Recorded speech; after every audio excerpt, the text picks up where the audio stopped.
باللہ من الشیطان الرجیم بسم اللہ الرحمن الرحیم۔ جیسا کہ آپ کے علم میں ہے کہ الحمدللہ ہر 15 دن کے بعد یعنی مہینے میں 2 مرتبہ دوسرے اور چوتھے ہفتے کو ہمارے یہاں پر سے حدیث و فقہ کی محفل سجائی جاتی ہے، جس میں استاد العلماء حضرت علامہ و مولانا مفتی محمد آصف مدنی دامت برکاتہ القدسیہ وہ علوم بیان فرماتے ہیں کہ جن کا جاننا ہم سب مسلمانوں پر فرض ہے۔ اور الحمدللہ پچھلا پروگرام میں بھی خواتین نے اظہار کیا کہ ہمارے لیے بھی انتظام کیا جائے تاکہ ہم بھی علم دین سیکھیں، تو ان کے لیے الحمدللہ ہم نے پردے کا اہتمام کیا ہے۔ تو وہ خواتین جو اپنے کام کاج سے فارغ ہو چکی ہوں، جلد از جلد جامع مسجد مصطفیٰ ولایت آباد نمبر 1 پارک کالونی کراچی میں تشریف لا کر اور اس بابرکت محفل میں شریک ہو کر اپنے قلوب کو منور فرمائیں، وہ علوم سیکھنے کی کوشش کریں کہ جن کا جاننا ہم سب پر فرض ہے۔ اب بلا تاخیر میں پروگرام شروع کرنے جا رہا ہوں۔ بلا تاخیر حضرت علامہ مولانا مفتی محمد آصف مدنی دامت برکاتہ القدسیہ کو مائک دے رہا ہوں۔ اس سے پہلے آپ نعروں سے استقبال کیجیے حضرت کا، اس جوش کے ساتھ، اس محبت کے ساتھ آپ ان کو سماعت فرمانا چاہتے ہیں۔ نعرہ تکبیر، نعرہ تکبیر، نعرہ رسالت، نعرہ حیدری، نعرہ غوثیہ، علماء اہل سنت۔ والصلاة والسلام على سيد الأنبياء والمرسلين وعلى آله وأصحابه أجمعين، أما بعد فأعوذ بالله من الشيطان الرجيم، بسم الله الرحمن الرحيم. قال الله تبارك وتعالى: لا تأخذه سنة ولا نوم، صدق الله العلي العظيم وصدق رسوله النبي الأمين۔ یہ اللہ تعالیٰ کا شکر ہے، اس کا احسان ہے کہ اس نے ہمیں علم دین کی اس مجلس میں حاضر ہونے کا موقع عنایت فرمایا، ایسے اسباب پیدا فرما دیے کہ اس مسجد میں ہمیں وہ علوم سیکھنے کا موقع میسر آ رہا ہے کہ جو ہر مسلمان مرد و عورت پر سیکھنا لازم و ضروری ہے۔ اور جب ہم ان علوم کو سیکھتے ہیں تو گویا کہ ہم اپنے طرز عمل سے یہ پیغام دے رہے ہوتے ہیں کہ جو ہدایت، جو پیغام، جو علم اللہ کے حبیب صلی اللہ علیہ وسلم اللہ کی طرف سے لے کر آئے، ہم اس کی قدر کرتے ہیں۔ اور یہی وہ علم ہے جو ہمیں جینے کا سلیقہ اور ڈھنگ سکھاتا ہے۔ لہٰذا اس کی ضرورت کو محسوس کرتے ہوئے اب ہم میں سے ہر ایک کی ذمہ داری ہے کہ ہم خود بھی آئیں اور اس کی دعوت کو عام کریں، تاکہ ہمارا کوئی بھی بھائی اس سے محروم نہ رہے۔ اپنے بچوں کو بھی لے کر آئیں تاکہ وہ بھی اس چیز سے مانوس ہوں، اس چیز کو سیکھیں۔ بار بار سماعت کرنے سے چیزیں ذہن میں بیٹھ جاتی ہیں۔ اسی طرح خواتین پر بھی علم حاصل کرنا لازم و ضروری ہے، اور گھر کے جو سربراہ ہیں ان کی ذمہ داری ہے کہ اگر وہ صلاحیت رکھتے ہوں، علم رکھتے ہوں، تو وہ خود انہیں سکھائیں، اور اگر وہ نہیں جانتے یا جانتے تو ہیں لیکن وہ آسان انداز میں منتقل کرنے کی ان میں صلاحیت نہیں ہے، تو پھر انہیں چاہیے کہ وہ ایسا اہتمام کریں کہ ان پر لازم و ضروری ہے۔ لہٰذا آپ ٹیچر رکھیں گے، اہتمام کریں گے، پیسہ خرچ کریں گے، تو اتنی مشقت ہے، تو یہ بہت بہترین موقع ہے آپ کے لیے کہ آپ کے علاقے میں ایسا اہتمام کر دیا گیا ہے۔ لہٰذا میں آپ سے دوبارہ گزارش کروں گا کہ اپنی بہنوں کو، بیٹیوں کو، ہماری بچیوں کو یہاں پر ضرور لے کر آئیں تاکہ وہ اس ضروری علم کو سیکھیں۔ اور بعض اوقات ایسا ہوتا ہے کہ انسان اپنی زبان سے جب یہ چیزیں سیکھ جاتا ہے تو اس کا کلام کرنے کا انداز، اس کا بات چیت کا جو انداز ہوتا ہے وہ محتاط ہو جاتا ہے، اور یہ زبردست چیز ہے۔ ورنہ بے احتیاطی کی وجہ سے بعض اوقات ہمارے منہ سے کلمہ کفر بھی نکل جاتا ہے، اور آپ جانتے ہیں کہ کافر سے نکاح نہیں ہو سکتا. نکاح ابتدائی طور میں یعنی کفر ابتدائی طور میں نکاح کی راہ میں رکاوٹ ہے. ہندو سے نکاح نہیں ہو سکتا اس لیے کہ کفر. اسی طرح مشرک کسی اور مشرک سے نہیں ہو سکتا، مجوسی سے نہیں ہو سکتا. وجہ کیا ہے؟ اس کی ملت جدا ہے، ہماری ملت جدا ہے، کفر رکاوٹ ہے. تو اب اگر شادی شدہ جوڑا ہے اور بیچ میں درمیان میں کسی وجہ سے کفر آ گیا تو جو چیز نکاح کو ہونے میں رکاوٹ بن رہی تھی وہ نکاح کو توڑ بھی سکتی ہے. تو لہٰذا اگر بعض اوقات ایسا ہوتا ہے کہ ہم علم نہیں ہوتا تو محتاط رویہ نہیں رہتا اور ایسے کلمات زبان سے صادر ہو جاتے ہیں جس کی وجہ سے انسان کفر التزامی میں مبتلا ہو جاتا ہے اور نکاح ٹوٹ جاتا ہے. اب وہ بغیر نکاح کے ساتھ رہ گیا. تو اس لیے یہ بہت زیادہ اہم علم ہے ورنہ انسان تباہی سے دوچار ہو سکتا ہے. اور یہ ہے حقیقتاً میلاد منانا. سال کے ایک دن میں میلاد بنا لیا اور پھر پتہ بھی نہیں. یہ روز کا میلاد منانا ہے کہ حضور علیہ السلام جو علوم لے کر آئے ہیں انہیں منتقل کیا جائے. یہی وجہ ہے کہ دن کچھ بھی ہو میں اکیڈمی کی چھٹی نہیں کرتا کیونکہ مجھے معلوم ہے چاہے کتنی تھکن ہو کچھ بھی کیا ہو میں پڑھانے کے لیے پہنچتا ہوں کیونکہ یہ علوم منتقل کرنے ہیں. اور ہم نے اپنے نبی سے وعدہ کیا ہے کہ آپ کا امتی جب تک جان میں جان ہے جسم میں طاقت ہے زبان ساتھ دے رہی ہے انشاءاللہ یہ پیغام عام ہوتا رہے گا. آرام کریں گے انشاءاللہ قبر میں راحت ہی راحت ہوگی پھر کوئی مسئلہ نہیں ہوگا. قاری صاحب کر کے چلے گئے نا زندگی لگا کے چلے گئے. اب کیا ہے؟ راحت ہی راحت، سکون ہی سکون ہے. اور کیسی موت اللہ نے دی اور کہاں دی ہر انسان اس بات کی تمنا کرتا ہے. تو اس لیے ضرورت اس امر کی ہے کہ یہ وہ تعلق ہے جو حقیقتاً ہمارا رب ہم سے چاہتا ہے.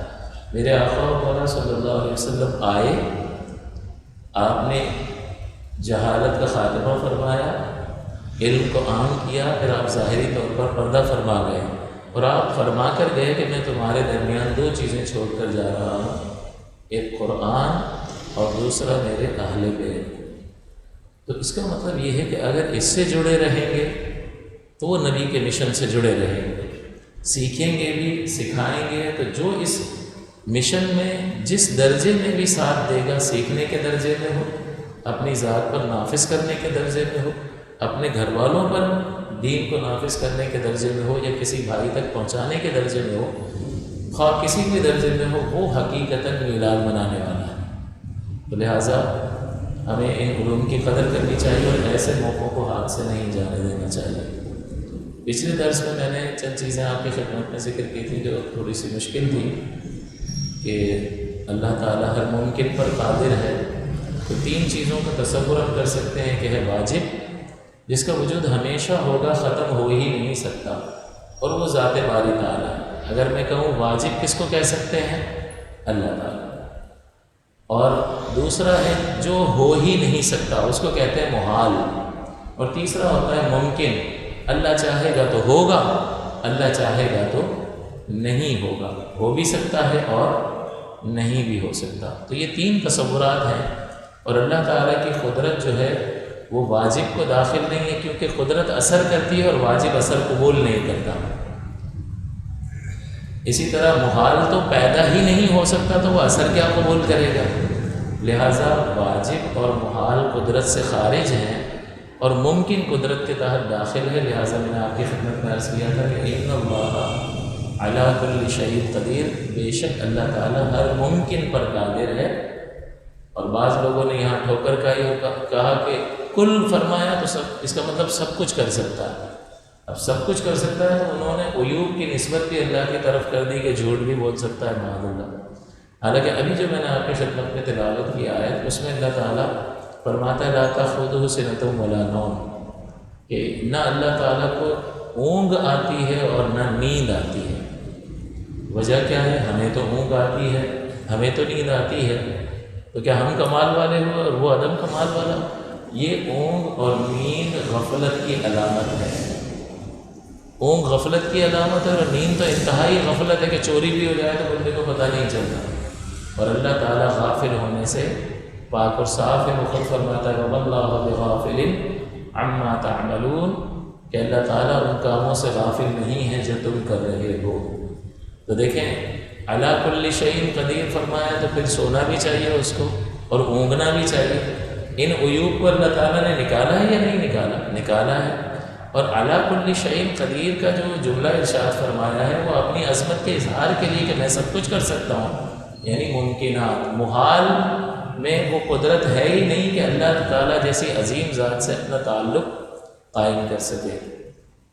اسی طرح فرمایا وَلَا يَئُودُهُ حِفْظُهُمَا کہ یہ زمین و آسمان کی حفاظت اللہ تعالیٰ کو تھکاتی نہیں ہے، کیونکہ تھکن بھی ایک عیب ہے اور اللہ تعالیٰ تھکنے سے پاک و صاف ہے، وہ ہر عیب سے پاک و صاف ہے۔ تو اللہ تعالیٰ کیا عقیدہ میں نے بیان کیا؟ اونگنے، سونے، تھکن اور غفلت سے پاک ہے۔ اسی طرح اللہ تبارک و تعالیٰ جہت سے، یعنی اس طرف ہے، اس طرف ہے، اوپر ہے، نیچے ہے، اللہ تعالیٰ جہت سے پاک اور صاف ہے۔ مکان سے پاک ہے۔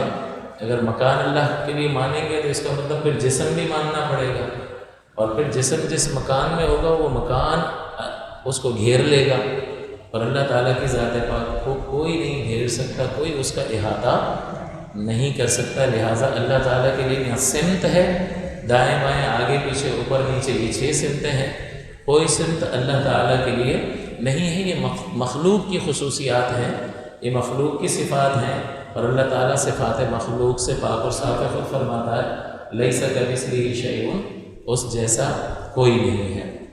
اسی طرح زمانے سے پاک ہے، یہ وقت مجھ پر اور آپ پر گزرتا ہے اور ہم میں تغیر پیدا کر دیتا ہے۔ ہم بچے ہوتے ہیں، بڑے ہو جاتے ہیں، پھر جوان ہو جاتے ہیں، ادھیڑ عمر کے ہو جاتے ہیں، پھر بوڑھے ہو جاتے ہیں۔ یہ وقت ہم پر تغیر پیدا کر رہا ہے، ہم پر گزر رہا ہے۔ اللہ تعالیٰ کی ذات پاک وقت کے گزرنے سے، زمانے کے گزرنے سے پاک و صاف ہے، کیونکہ سورج اور چاند جب یہ گردش کرتے ہیں تو 24 گھنٹے گزرتے ہیں تو دن ہو جاتا ہے، 7 دن گزرتے ہیں تو ہفتہ، پھر 4 ہفتے گزر جاتے ہیں، مہینہ، 12 مہینے، سال۔ تو یہ تو وقت اللہ کے پیدا کرنا ہے۔ یہ جب اللہ نے پیدا نہیں کیے تھے، اللہ تو اس وقت بھی تھا۔ اس کا مطلب یہ ہے کہ اللہ تعالیٰ زمانے سے، زمانے کے گزرنے سے پاک و صاف ہے، اس پر وقت گزرتا نہیں ہے۔ تیسری چیز وہ حرکت اور سکون سے پاک ہے، اس لیے کہ وہ جسم نہیں رکھتا، وہ جسمانیت سے پاک ہے، اور حرکت اور سکون یہ جسم کی خصوصیات ہیں۔ اگر جسم ہوگا تو 2 حال سے خالی نہیں ہوگا، یا تو بالکل ساکن ہوگا یا ہل رہا ہوگا۔ تو حرکت اور سکون جسم کی خصوصیات ہیں، اور اللہ تعالیٰ جسم والا نہیں ہے، لہٰذا اللہ تعالیٰ نہ حرکت کرتا ہے نہ سکون اس کے ساتھ، ایسی کوئی صفت نہیں ہے، کیونکہ یہ مخلوق کی صفات ہے۔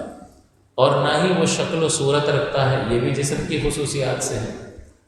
اور اسی طرح وہ جمیع حوادث سے پاک ہے، یعنی حوادث کہتے ہیں حادث کو، اور حادث کا مطلب حوادث جو ہے وہ جمع ہے حادث کی، اور حادث کہتے ہیں ایسی چیز جو پہلے نہیں تھی بعد میں پیدا ہوئی۔ ہم حادث ہیں اور اللہ تعالیٰ کی ذات پاک قدیم ہے، ہم فانی ہیں اور وہ باقی رہنے والی ذات ہے۔ تو جتنے بھی حوادث ہیں پہلے نہیں تھے بعد میں ہوئے، اللہ تعالیٰ ان تمام سے پاک اور صاف ہے، کیونکہ اگر حادث اللہ کی صفت بنے تو اس کا مطلب بعد میں پیدا ہونے والی چیز اس میں خوبی پیدا کر رہی ہے، اور جب یہ نہیں تھی تو اللہ تعالیٰ کمال والا نہیں تھا کیا؟ اس کا مطلب اگر حادث کا تعلق اس سے مان لیں تو اس حادث کے پیدا ہونے سے پہلے اللہ کی حالت کیا تھی؟ وہ عدم کمال والا تھا، اور اس حادث نے اللہ کی ذات سے تعلق بنا کر اللہ میں کمال پیدا کر دیا۔ ایسا نہیں ہو سکتا۔ اللہ ہمیشہ سے عظمت والا تھا، عظمت والا ہے اور عظمت والا رہے گا۔ تو جو چیزیں بعد میں پیدا کی گئی ہیں وہ بطور صفت اللہ تعالیٰ کے ساتھ تعلق قائم نہیں کر سکتی۔ اسی طرح ایک عقیدہ یہ ہے کہ اللہ تعالیٰ چہرے، ہاتھ اور پنڈلی سے پاک ہے، یعنی یہ اعضاء گنوائے گئے ہیں، اور اس عقیدے کا بیان کرنے کا مقصد یہ ہے کہ یہ جیسا کہ کہہ دیا کہ وہ جسم و جسمانیت سے پاک ہے، تو ہر اعضاء سے پاک ہے، نہ اس کا چہرہ ہے، نہ اس کا ہاتھ ہے، نہ پنڈلی ہے، نہ پیر ہے، کچھ بھی نہیں۔ اس کی ذات کو سمجھا نہیں جا سکتا۔ حضور علیہ السلام نے منع فرمایا کہ اللہ کی ذات میں غور نہ کرو، اس کی صفات میں غور کر کے اس کو پہچانو، اس کی تخلیق کو دیکھو، اس کی رزاقی کو دیکھو، اس کے مارنے کو دیکھو، اس کے جلانے کو دیکھو، اس کے عزت دینے کو دیکھو، اس کے اقتدار دینے کو دیکھو، اس کے اقتدار واپس لے لینے کو دیکھو۔ اللہ تعالیٰ کی خوبیوں میں غور کر کے اس کی ذات پاک کو پہچانو۔ اس کی ذات کا ادراک کوئی بھی حاصل نہیں کر سکتا ہے۔ یہاں پر یہ ایک بات وضاحت کی جا رہی کہ نہ اس کا چہرہ ہے، نہ ہاتھ ہے، نہ پنڈلی ہے، کیونکہ یہ سب جسم کے اعضاء ہیں، اور جب جسم مانیں گے تو مکان بھی ماننا پڑے گا، اور مکان مانیں گے تو اللہ تعالیٰ ایک گھر میں مقید ہو جائے گا، قید ہو جائے گا، جیسے اس گھر نے، اس مکان نے ہم سب کو گھیر رکھا ہے۔ اللہ تعالیٰ کی شان یہ ہے کہ اس نے اپنے علم و قدرت سے ساری کائنات کو گھیر رکھا ہے، اس کو کوئی نہیں گھیر سکتا۔ اس کا مطلب وہ جسم و جسمانیت سے پاک و صاف ہے، لہٰذا نہ اس کا چہرہ ہے، نہ ہاتھ ہے، نہ پاؤں ہے۔ اب سوال یہ پیدا ہوتا ہے کہ یہ ذکر کرنے کی ضرورت کیوں پیش آئی؟ اس لیے کہ اللہ تعالیٰ نے قرآن عظیم میں فرمایا ہے ید اللہ فوق ایدیہم۔ جب حضور علیہ السلام نے بیعت رضوان لی تو اپنا ہاتھ رکھا، صحابہ نے ہاتھ رکھا، بیعت کر رہے ہیں، اور پھر حضور نے سب کے ہاتھ پر اپنا ہاتھ رکھا، تو اللہ تعالیٰ نے حضور کے ہاتھ کو اپنا ہاتھ قرار دیا۔ ید اللہ فوق ایدیہم، ان کے ہاتھوں پر اللہ کا ہاتھ ہے۔ تو اب اللہ تعالیٰ نے ید اللہ فرمایا اور اس کا ترجمہ بنتا ہے اللہ کا ہاتھ۔ تو کوئی یہ کہہ سکتا ہے کہ قرآن تو کہتا ہے کہ اللہ کا ہاتھ ہے اور آپ منع کر رہے ہو۔ اسی طرح جب تحویل قبلہ ہوا تو یہودیوں نے اعتراض کیا تو اللہ تعالیٰ نے جواب دیا کہ فَإِنَّمَا تُوَلُّوا فَثَمَّ وَجْهُ اللَّهِ، تم جس جانب بھی رخ کرو گے اسی طرف اللہ تعالیٰ کا چہرہ ہے۔ وجہ اللہ، وجہن چہرے کو کہتے ہیں، جیسے وضو کی آیت پاک میں یہ لفظ موجود ہے فَاغْسِلُوا وُجُوهَكُمْ، وجوہ جو ہے وجہن کی جمع ہے، چہرہ اس کا ترجمہ ہے، تو اللہ تعالیٰ نے چہرے کا لفظ اپنے لیے بھی استعمال فرمایا ہے فَوَلُّوا وُجُوهَكُمْ أَيْنَمَا تُوَلُّوا وُجُوهَكُمْ فَثَمَّ وَجْهُ اللَّهِ، تم جس جانب بھی رخ کرو گے، اگر اس کا لفظی ترجمہ کریں تو بنتا ہے کہ اسی طرف اللہ کا چہرہ ہے۔ تو کوئی کہنے والا کہہ سکتا ہے کہ اللہ تو فرما رہا ہے قرآن میں کہ اس کا چہرہ ہے اور آپ منع کر رہے ہیں۔ اسی طرح قرآن عظیم میں فرمایا یوم یکشف عن ساق، کہ وہ دن قیامت کا دن کہ جس دن پنڈلی کھولی جائے گی۔ تو دیکھو اللہ تعالیٰ اپنی پنڈلی کی بات کر رہا ہے اور آپ تینوں کا انکار کر رہے ہو کہ اللہ کا ہاتھ بھی نہیں ہے، اللہ تعالیٰ کا چہرہ بھی نہیں ہے اور پنڈلی بھی نہیں۔ تو اگر یہ قرآن کی یہ وہ آیات ہیں کہ جن کو آیات متشابہات کہا جاتا ہے۔ متشابہ وہ آیت ہوتی ہے، بعض قرآن کی آیات محکم آیات ہوتی ہیں کہ جن میں اللہ تعالیٰ نے کوئی حکم بیان کیا ہوتا ہے، بعض آیات حروف مقطعات پر مبنی ہوتی ہیں، الف لام میم، اس کا معنی اللہ جانتا ہے یا اللہ تعالیٰ کی عطا سے اس کے حبیب کریم صلی اللہ علیہ وسلم جانتے ہیں، کیونکہ جس پر قرآن اترا ہے اگر اس کو پتہ نہ ہو اور اللہ تعالیٰ اس زبان میں بات کرے تو فائدہ کیا ہوا؟ اللہ تعالیٰ تو کوئی بیکار کام نہیں کرتا، تو ہم جس سے بات کر رہے ہیں اس سے اسی کی زبان میں بات کریں گے نا جس سے وہ سمجھتا ہے۔ تو اللہ تعالیٰ نے حضور سے ان حروف مقطعات کے ذریعے سے خطاب فرمایا ہے، اس کا مطلب اللہ نے حضور کو اس کا علم عطا فرمایا۔ تو قرآن کی ایک آیات جو ہیں حروف مقطعات پر مشتمل ہیں، اور بعض آیات 500 آیات جو ہیں وہ محکمات ہیں جن میں حکم بیان کیا ہے، اور بہت ساری آیات واقعات پر مبنی ہیں، اور ان میں بعض آیات ایسی ہیں جن کو متشابہات کہا جاتا ہے کہ ان کا ظاہری معنی کچھ اور ہوتا ہے لیکن اللہ تعالیٰ کی مراد کچھ اور ہوتی ہے، تو یہ آیات متشابہات میں سے ہے۔ اب اگر ان آیات کا ظاہری معنی لے کر اللہ کا ہاتھ بھی مان لیں، اللہ کا چہرہ بھی مان لیں اور اللہ کی پنڈلی بھی مان لیں تو پھر اللہ کا جسم ماننا پڑے گا، اور جسم مانیں گے تو اللہ تعالیٰ کو ایک مکان میں مقید ماننا لازم آئے گا، اور یہ عیب ہے یا نہیں ہے؟ اس کا مطلب عقل کہتی ہے کہ اللہ کے لیے جسم نہ مانو، تو یہ عقیدہ درست ہے کہ اللہ کے لیے جسم نہیں ہے، تو پھر ان آیتوں کا کیا کرو گے بھائی؟ ان آیتوں میں جو اللہ نے لفظ بیان فرمایا یہ آیات متشابہات ہیں، اور ان کا معنی صحیح معنی علماء نے متعین فرمایا جس کو کہتے ہیں تعویلی معنی۔ تو اس کی تعویل علماء نے یہ بیان فرمائی کہ جہاں چہرے کا لفظ فرمایا اینما تولوا فثم وجہ اللہ، کہ تم جس طرف بھی رخ کرو وہیں اللہ کا چہرہ ہے، چہرے کا ترجمہ یہاں پر نہیں ہوگا، تم جس طرف بھی رخ کرو گے اس طرف اللہ کی رحمت تمہاری طرف متوجہ ہے۔ یہ اللہ کی مراد ہے۔ اسی طرح سے ید اللہ فوق ایدیہم کا ترجمہ اللہ کا ہاتھ نہیں کریں گے، پھر تو جسم ماننا پڑے گا اور ایک مکان میں مقید ماننا پڑے گا، اور یہ عیب ہے اور اللہ عیب سے پاک ہے۔ لہٰذا اس لفظ کا صحیح معنی علماء نے تفسیر میں بیان فرمایا کہ ید اللہ کا مطلب ہے اللہ کا دست قدرت، اس کی قدرت کا ہاتھ، ایسا 5 انگلیوں والا ہاتھ نہیں، وہ دست قدرت، کیونکہ اس ہاتھ سے کیا کرتے ہیں؟ تصرف کرتے ہیں، اپنے کام کرتے ہیں، جو ارادہ کرتے ہیں اس کو کر گزرتے ہیں نا اس ہاتھ سے، تو اللہ جو ارادہ کرتا ہے اپنی قدرت سے وہ کر گزرتا ہے۔ تو اس ہاتھ ید اللہ سے مراد یہ والا 5 انگلیوں والا ہاتھ نہیں ہے، بلکہ اللہ کا دست قدرت ہے۔ اور اسی طرح سے یہ پنڈلی کا جو لفظ استعمال فرمایا، اس سے یہ پاؤں والی پنڈلی کا حصہ مراد نہیں ہے، گھٹنوں کے نیچے والا حصہ، ٹخنوں سے اوپر والا، بلکہ اس سے مراد شدت ہے کہ یاد کرو جس دن شدت کھولی جائے گی۔ ہمارا آپ کا بھی کسی سے جب جھگڑا ہو جاتا ہے تو ہم جب غصے میں آتے ہیں تو پائچے چڑھا لیتے ہیں کہ میں تجھے بتاتا ہوں، تیری خبر لیتا ہوں۔ تو جب اللہ تعالیٰ جلال فرمائے گا تو اس سے تعبیر کیا ہے کہ جس دن پنڈلی کھولی جائے گی، یعنی جس دن شدت کھولی جائے گی۔ تو وجہن کا چہرے کا مطلب ترجمہ کیا کیا؟ اللہ کی رحمت۔ ید اللہ کا ترجمہ کیا کیا؟ اللہ کا دست قدرت۔ اور پنڈلی کا ترجمہ کیا شدت۔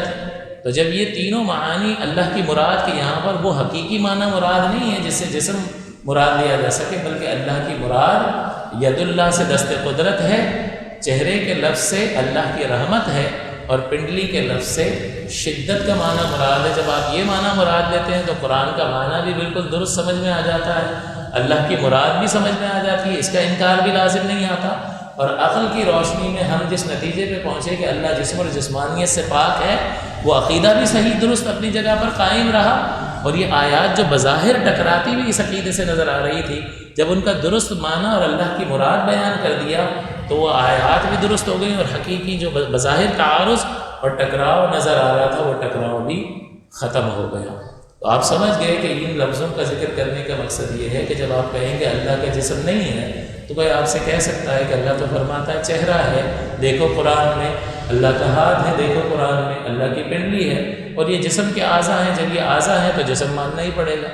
تو جب آپ یہاں ان الفاظ کو کہیں گے یہ آیات متشابہات ہیں، اور ان کی مراد جو ہے وہ نہیں ہے جو لفظ ظاہر کر رہا ہے، بلکہ چہرے سے مراد اللہ کی رحمت، ید اللہ سے مراد اللہ کا دست قدرت، اور پنڈلی سے مراد شدت ہے۔ جب یہ مراد متعین کر دی جاتی ہے تو بالکل بات واضح اور روشن ہو جاتی ہے، اور اللہ کا جسم نہ ہونے کا عقیدہ جو عقل سلیم کی روشنی میں معلوم ہو وہ بھی اپنی جگہ پر باقی رہتا ہے، اور ان آیات پر ایمان لانا بھی اور انہیں تسلیم کرنا بھی آسان ہو جاتا ہے۔ اس لیے اور آگے فرمایا اگلا عقیدہ جو ہے اس میں اللہ تعالیٰ کی زیارت اور اللہ تعالیٰ کے دیدار سے متعلق ہمیں کیا سوچ اور فکر اور نظریہ رکھنا چاہیے۔ تو اس سلسلے میں گزارش یہ ہے کہ دنیا میں زندگی میں اپنی ظاہری آنکھوں سے 3 چیزیں ذکر کی۔ دنیا میں، اس کا مطلب مرنے کے بعد کا مسئلہ الگ ہے، دنیا میں ظاہری آنکھوں سے، اس کا مطلب خواب کا مسئلہ الگ ہے۔ دنیا میں اس زندگی میں دنیا میں اپنی ظاہری آنکھوں سے اللہ تعالیٰ کا دیدار صرف نبی کریم صلی اللہ علیہ وسلم کے لیے خاص ہے۔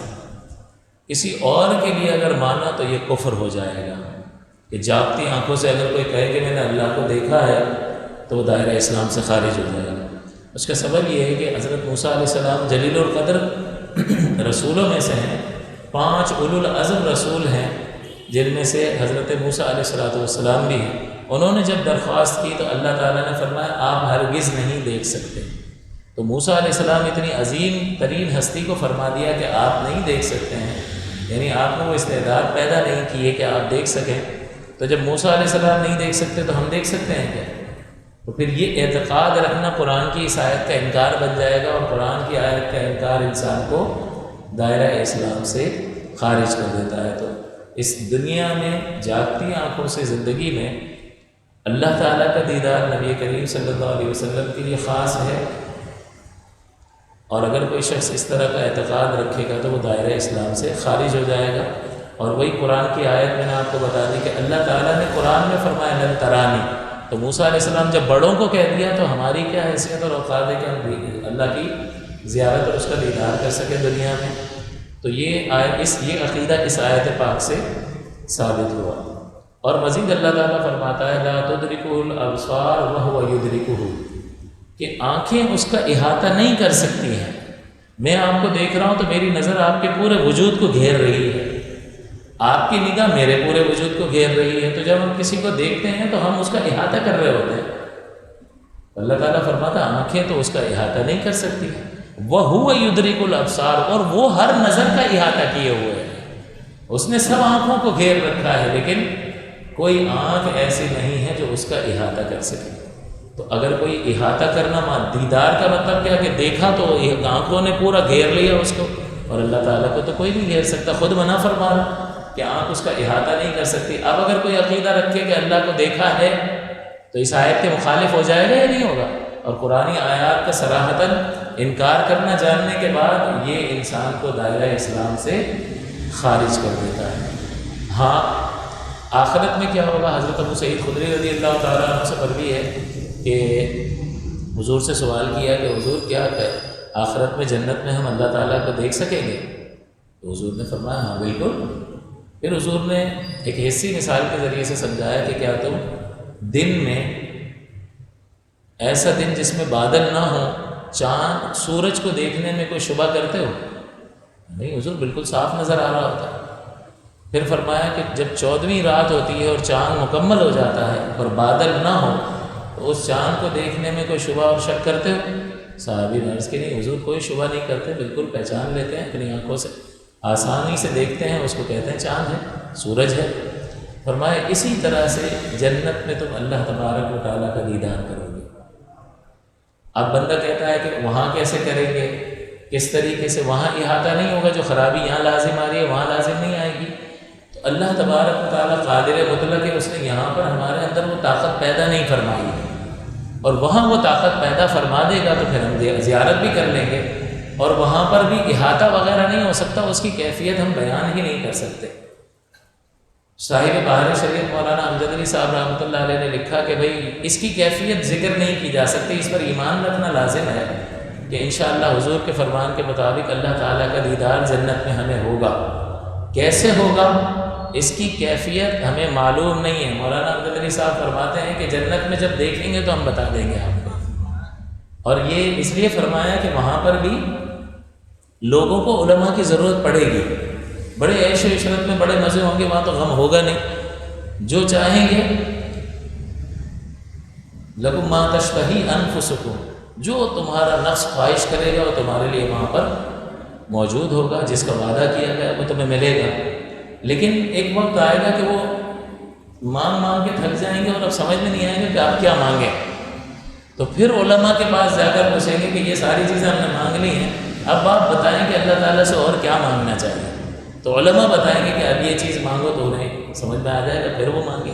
تو علماء سے ربط اور تعلق وہاں پر بھی رہے گا، اور اللہ تعالیٰ انہیں وہاں پر بھی عظمت اور برتری عطا فرمائے گا۔ تو بہرحال حضور علیہ السلام نے فرمایا کہ جنت میں بالکل زیارت ہوگی، اور اس کا کیف یہاں پر بیان نہیں کیا جا سکتا کہ کس طرح سے دیدار ہوگا۔ اور جہاں تک تعلق ہے قلبی دیدار کا اور خواب میں زیارت کرنے کا، تو یہ دنیا میں ہو سکتا ہے، کئی انبیاء کرام کو ہوا، اور ہمارے اور آپ کے امام اعظم ابو حنیفہ رحمۃ اللہ تعالیٰ علیہ کو 100 بار اللہ تعالیٰ کی زیارت خواب میں ہوئی ہے، 100 بار۔ اور کسی نے خواب میں دیکھا ہو تو ہمیں اور آپ کو کب پتہ چلے؟ جب امام خود بتائیں کہ میں نے اللہ کی زیارت کی ہے تبھی تو پتہ چلے گا۔ امام اعظم نے یہ چیز بیان فرمائی، اور اللہ نے ایسا کشف اور ایسا کمال عطا فرمایا تھا علم کی برکت کی وجہ سے کہ کوئی شخص وضو کرتا تھا تو اس کے وضو سے نکلے ہوئے گرے ہوئے پانی کو دیکھ کر اب جان جاتے تھے کہ یہ شخص یہ گناہ کرتا ہے، کیونکہ حضور نے فرمایا کہ جب کوئی شخص وضو کرتا ہے تو اس وضو کے پانی سے جو قطرے گرتے ہیں اس میں گناہ جھڑتے چلے جاتے ہیں صغیرہ۔ تو امام اعظم کو ایسی قوت اور ایسا کشف عطا فرمایا تھا کہ اس وضو سے گرے ہوئے پانی کو دیکھ کر گناہوں پر مطلع ہو جاتے تھے۔ پھر آپ نے دعا کی کہ یا اللہ اس طاقت کو سلب کر لیں، کیونکہ اس کی وجہ سے میں لوگوں کے گناہوں پر مجھے اطلاع ہو جاتی ہے اور یہ مجھے اچھا نہیں لگتا، لہٰذا اس تو طاقت کو سلب کر لیں، اور اللہ تعالیٰ نے اس طاقت کو سلب فرما لیا۔ تو بہرحال اللہ تعالیٰ کا دیدار اس دنیا میں جاگتی آنکھوں کے ساتھ جیتے جی نبی کریم صلی اللہ علیہ وسلم کے ساتھ خاص ہے، اور ان کے غیر کے لیے اس طرح سے ماننا کفر ہے، کیونکہ اس میں آیات قرآنیہ کا انکار لازم آتا ہے۔ اور خواب میں اور قلبی دیدار جو ہے وہ انبیاء کے لیے بھی ہے، ہو سکتا ہے، اور اولیاء کرام کے لیے بھی ثابت ہے۔ اسی طرح میں نے آپ کی خدمت میں اچھا اب ایک عقیدہ ایسا ہے کہ وہ تھوڑا سا ٹائم زیادہ لگا دے گا، اور چلیں میں بیان کر دیتا ہوں ایک اور عقیدہ۔ وہ اثر اور کیفیات کو قبول کرنے سے پاک اور صاف ہے، بلکہ اس سے پہلا والا یہ اللہ تعالیٰ جو ہے اس کے افعال غرض سے پاک ہوتے ہیں۔ میں کوئی کام کر رہا ہوں، میں یہاں بیان کر رہا ہوں، آپ مجھ سے پوچھیں جی کیوں کر رہے ہیں؟ بیان کرنا ایک کام ہے نا، تو آپ مجھ سے پوچھیں کیوں کر رہے ہیں، تو میں کہوں گا بھائی علم سکھانے کی غرض نے مجھے ابھارا، اور اس غرض نے مجھے ابھار کر مجبور کیا، تو میں آ گیا اور میں بیان کر رہا ہوں۔ کوئی کھانا کھا رہا ہے، اس سے پوچھیں تو کیوں کھانا کھا رہے ہو، تو کہے گا بھوک لگی تھی، بھائی بھوک نے ابھارا اور میں نے کھانا کھانے کا ارادہ کیا اور پھر کھانے کا فیل کر لیا۔ اس کا مطلب میں اور آپ ہم جب کوئی کام کرتے ہیں تو تین چیزیں پائی جاتی ہیں۔ ایک غرض ہوتی ہے جو اس کام کو کرنے پر ہمیں ابھارتی ہے، مجبور کرتی ہے، پھر ہم اس مجبوری کی وجہ سے اس کام کرنے کا ارادہ کرتے ہیں اور پھر وہ کام کر گزرتے ہیں۔ تو انسان کی ترتیب کیا ہے؟ غرض آتی ہے، وہ مجبور کرتی ہے، پھر انسان ارادہ کرتا ہے اور اس کے بعد وہ کام کرتا ہے۔ پانی پینے میں پیاس نے ابھارا، مجبور کر دیا، میں نے پانی پینے کا ارادہ کیا اور پی لیا۔ تو انسان کی ترتیب یہ ہے کہ پہلے غرض ہے، پھر ارادہ ہے، اور اس کے بعد فعل ہے، کام ہے۔ لیکن اللہ تبارک و تعالیٰ کے افعال غرض سے پاک ہیں، کیونکہ غرض تو انسان کو مجبور کرتی ہے، وہ مجبور ہو کر یہ قدم اٹھاتا ہے، ورنہ اچھا بھلا لیٹا ہوا ہے، کھڑا ہو کے پانی پینے کیوں جائے؟ پیاس نہیں لگی ہو تو جاتے ہیں، پیاس نہ لگی ہو تو، لیکن غرض مجبور کرتی ہے تو کوئی نہیں ہے پلانے والا تو اٹھ کے بھی جائے گا اگرچہ سستی طاری ہو۔ اس کا مطلب غرض جو ہے وہ انسان کو مجبور کر دیتی ہے، اور اللہ تعالیٰ کو مجبور کرنے والا، لیکن اللہ ارادہ بھی کرتا ہے اور افعال بھی کرتا ہے یا نہیں کرتا؟ تو پیچھے کوئی غرض ہے کیا؟ نہیں، اللہ تعالیٰ کے افعال غرض سے پاک ہیں۔ وہ ارادہ فرما لیتا ہے کہ فلاں چیز کرنی ہے اور کر دیتا ہے، فعال لما یرید، وہ کر گزرنے والا ہے جو ارادہ کر لے۔ تو اللہ تعالیٰ کی بندوں کی ترتیب میں پہلے غرض، پھر ارادہ، اور پھر فعل کا صدور۔ لیکن اللہ تعالیٰ کے افعال میں غرض نہیں ہے، کیونکہ غرض تو مجبور کرتی ہے اور اللہ تعالیٰ کو کوئی مجبور نہیں کرتا، وہ براہ راست ارادہ کرتا ہے اور پھر فعل کر دیتا ہے۔ تو ہم کہیں گے کہ کیا اس کے کام میں کوئی غرض نہیں ہوتی؟ غرض تو فائدے کا نام ہے، تو کیا اللہ بے فائدہ اور بیکار کام کر رہا ہے؟ نہیں، غرض آخر میں آ جاتی ہے، ہزارہ فوائد پہنچانا شروع کر دیتی ہے۔ اللہ تعالیٰ کسی کام کا ارادہ کرتا ہے، نبی بھیجنا ہے، بس بھیجنا ہے، پھر وہ بھیج دیتا ہے، پھر اس سے ہدایت کا فائدہ حاصل ہونا شروع ہو جاتا ہے۔ تو اللہ ہمارے حق میں جتنے بھی افعال کرتا ہے وہ کوئی بھی فائدے سے خالی نہیں ہوتا، لیکن ترتیب میں غرض آخر میں آتی ہے۔ ہماری ترتیب میں غرض پہلے آتی ہے اور خالق کی ترتیب میں غرض بعد میں آتی ہے، پہلے ارادہ، پھر فعل کا صدور، اور اس کے بعد وہ فائدے اور غرض کہ جس کے نتیجے میں اللہ کے فعل کے نتیجے میں ہمیں کوئی فائدہ پہنچتا ہے۔ جیسے ہم اگر یوں کہیں، آپ یہ کہہ سکتے ہیں کہ بھائی ہم کہتے تو ہیں کہ اللہ تعالیٰ نے ہدایت کے لیے نبی کو بھیجا، تو یہ کے لیے کیا ہے؟ کے لیے غرض ہی کو تو کہتے ہیں، تو غرض تو ہے، آپ منع کر رہے ہو۔ میں پیٹ بھرنے کے لیے کھانا کھا رہا ہوں، تو یہ کے لیے کیا ہے؟ غرض ہی تو ہے۔ تو جملہ بولنے میں ایک جیسا ہی لگتا ہے کہ مخلوق اور خالق کے اندر غرضیں تو ہیں، لیکن ترتیب جدا ہے۔ مخلوق میں غرض مجبور کرتی ہے، پھر بندہ ارادہ کرتا ہے اور پھر فعل کرتا ہے، لیکن خالق کو کوئی چیز مجبور نہیں کر سکتی، وہ مجرد ارادہ فرماتا ہے، پھر وہ فعل کر گزرتا ہے، اور پھر ہزارہ فوائد ہمیں حاصل ہونے شروع ہو جاتے ہیں، جس کو ہم غرض کا نام دیتے ہیں۔